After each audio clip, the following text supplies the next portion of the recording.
Thank you so much for the warm intro. It's my first time to India. I arrived this morning. Really such an honor to be here. I'm a huge Polkadot supporter, early investor, and been in the crypto space since 2010. Excited to talk about, beginning with an introduction of myself. Going to be talking about the unit network, our vision, our purpose, the underlying meaning behind the protocol. And then, we're going to talk about where it's headed, where we see this industry moving towards. We're going to talk about how we see Polkadot fitting in nicely into that. And we also are going to speak a little bit about how the blockchain, we believe, is going to have such a critical impact on every single person and business in the world. So a little bit of background about myself. I'm half Singaporean, half British. I've been building tech companies for the past 15 years. I originally got involved in digital assets and crypto in 2010 when I worked for WikiLeaks. I built their mobile application. So, WikiLeaks was this incredible organization providing transparency to government and showing how businesses should be much more open, showing that governments should not be corrupt behind the scenes. And, I really believed in this freedom of information. So I built their Android app. The governments ended up freezing our bank accounts, Visa, MasterCard, PayPal, and stumbled upon Bitcoin. I got my first Bitcoin 9 cents and led the Bitcoin fundraise. Bitcoin was super amazing. It provided this decentralized way of sending, receiving value, of storing value. And then, met Vitalik in 2014, got into the crowd sale, an active developer in Ethereum. And what was really cool about Ethereum was we could see, Bitcoin's really cool, but what's even cooler is not just decentralized money, but decentralized social networks, decentralized news. And when Polkadot came out in 2017, when I first got introduced to the team, was an early supporter there, I thought, wow, this is really what's going to take this technology to the greater world.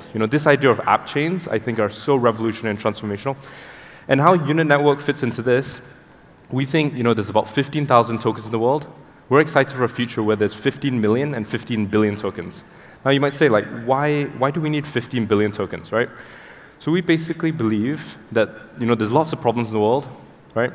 And the fundamental reason why there's all of these problems is economic reasons, right? If you're able to create a world where people worry less about money, they care about plastic, they care about environment, they care about spreading awareness of racial equity, gender equity, you name it. We think if you can solve the money issue, it's going to be a lot easier. The same way the internet solved access to information, the same way the mobile phone solved access to communication.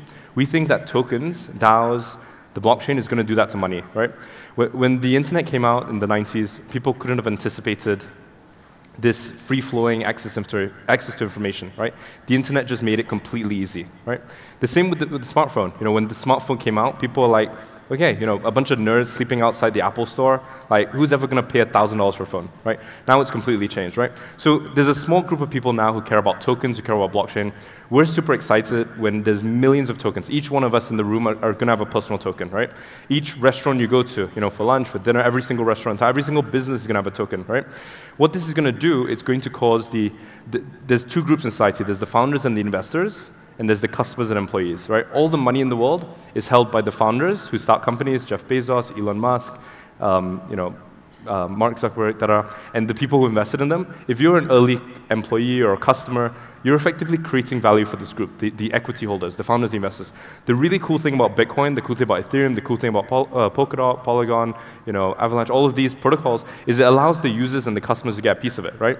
And the thing about in 2017, it was ICO mania. Everyone was like, wow, this is such a cool way to raise money with blockchain protocols. What we're going to see next is, what we saw next with ICOs, people, with NFTs, people are raising money for not just blockchain protocols, but for real-world assets. So where we fit in with Unit Network is we're a really easy to use token builder, but we've got one key difference, right? A few key differences, but one of the key pieces is when a token gets created on Unit, there's this idea of a lowest price. So the things with NFTs, the things with coins, the things with DAOs, right? When people buy it, it goes up, it goes down in value. It's hard to tell quantitatively what the underlying value is. If I was to create a Michael token on Unit, and let's say there's 100,000 tokens, the lowest price is 0, right? So if anyone here bought some Michael tokens, They know that, let's say they bought $5, $3, so it could drop down to 0. Now, if I put some value into my treasury, that creates an underlying lowest price. If there's 100,000 tokens, there's $500,000, the lowest price is $5. So if it trades at $20, $30, it creates that book value, right? So we think this idea of the long tail of tokens, this token economy, is going to completely revolutionize the world. And we're super excited to play a role there. We've got about 1,500 assets on our network and tokens. We've done about $16 million in revenue. Our team's about 40 people. And we're really trying to create this future of the token economy. So, if there's a small business looking to raise capital, if there's an existing business, which is generating revenue or profitable, the unit network fits nicely into that. If you look at something like Binance, or you look at Coinbase, or one of these exchanges, they're trading the top 300 assets. Bitcoin, Ethereum, BNB, Matic, Solana, all of these well-traded assets. It's really tough to compete there. Where we see the big opportunity in this industry is not in creating another generic, general purpose protocol, creating another DeFi, exchange, or like one of these very Me Too products. We think the opportunity is the long tail of assets, the real world assets. So, in 2017, we had the ICOs. 2021, we had NFTs. And we see 2025, the big opportunity is real world assets. So what I would maybe leave, if there was one thing to leave with everyone in this room, is really look at real world assets and see how we can play nicely into that. Any business, which has a real product or service, try and see how tokens can fit nicely into that. Even you as a person, create a token for yourself. Distribute some of those tokens to your friends, to your family. Like, this is going to be such a norm, right? I used to run a social network in the UK, had a few million users. When I built this social network, it was really new, it was really novel, the idea like, why should a business create a social media presence? Like, why should they push their stuff online? And now every single business has a social media presence, right? Same with internet and websites, right? When the internet was launched, businesses would say, why are we building a website, right? The same's going to come with tokens, right? If you look at NASDAQ, you look at the FTSE, in the UK, you look at Nikkei, these are stock exchanges with about 3,000 or 4,000 assets. We're really excited for a future where there's millions of assets, right? Now, one other really cool thing about Unit, we've got about 3 minutes left, and if anyone's got any questions, is blockchains you can think are kind of like highways, right? So if let's say I had some Bitcoin, you had some Ethereum, someone's got some BNB, and Solana, Matic, whatever you name it, all different parachains, it's very difficult to interoperate between chains. And one thing I really love about Polkadot is it creates this standard for different chains to communicate with one another. How we have approached the bridging is such that when people want to bridge, say, Bitcoin onto the Unit network, it becomes a wrapped version of Bitcoin. Kind of like if you've heard of WBTC or like wrapped Bitcoin or wrapped Ethereum. We have BTCU, Bitcoin on Unit, ETHU, .u, MaticU, SolU. We support about 16 different blockchains. We've built 16 different bridges. And what happens is these underlying assets sit with one of our vaults. So we're running a bit short on time, but if you check it out, our vaults on Unit, what they do is it allows for the bridging on Unit to be decentralized. So if you look at something like wrapped Bitcoin, if you're familiar with that, all of the underlying assets are sitting with BitGo, this centralized provider. If you've heard of wrapped Ethereum, all of these assets are sitting with in a smart contract, right? And if that gets hacked, it's a huge risk. So we've managed to decentralize that. Our ambition is to be a leader in the Polkadot field. We think the next cycle of the market, Polkadot, is really going to shine when people move from general purpose chains to application-specific chains, general purpose chains like Ethereum, Polygon, BSC. People are going to realize, why am I not building my own chain? Why am I paying this tax every time I bring users? So we think app chains are really exciting for the next cycle. And we think we can play a really big role in being one of the leading app chains. And then beyond that, we think being a really strong reserve asset. So the likes of Bitcoin or Ethereum or BNB, all these top 10 assets, we think Unit can play a really strong role there because we think every single business in the world is going to hold an amount of crypto to prove its value. So effectively, let's say Michael Token, I'm a professional musician or athlete. When I generate revenue or profit, I take that dollars, euros, pounds, convert it to crypto, put that into my treasury. That's how you can verify it. Because the issue with trying to get everything tokenized or treated at scale is it's very hard to verify, right?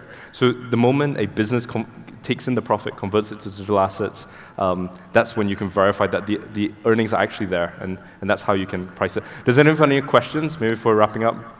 Got about a minute left. Anyone? Yep, we got a question here, please.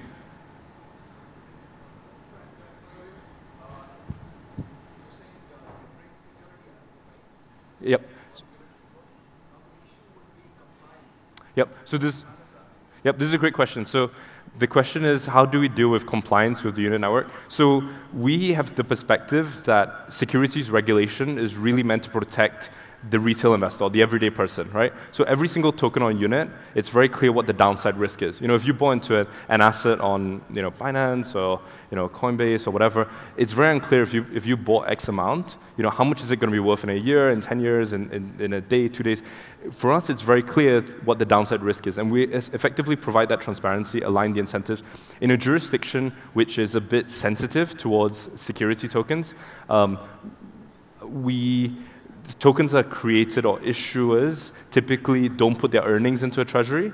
They effectively pay off some affiliate. So effectively, imagine you're a successful football player or basketball player. What you're putting into your treasury is not your profits, but you're putting it as a cost. So similar to you spending on Facebook ads, TikTok ads, Instagram ads, that capital is what you would be putting into your treasury. So you're not distributing it to us as dividends or earnings, but you're spending it as a cost, and we are able to partake in your upside. But we are pretty confident that the same way the internet, everyone was after views and eyeballs.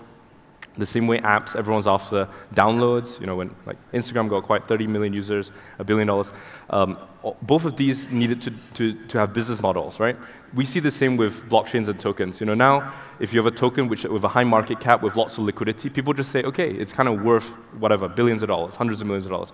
We think that's going to change, where it needs to be backed up by the products and service it provides, generating earnings or generating revenue, specifically profit, and that is what's going to back up the value of these tokens, minus the exception of, say, the top 5 or the top 10 assets. So yeah, we have a super optimistic and excited and promising role in the future. Thank you, everyone. I really appreciate your time.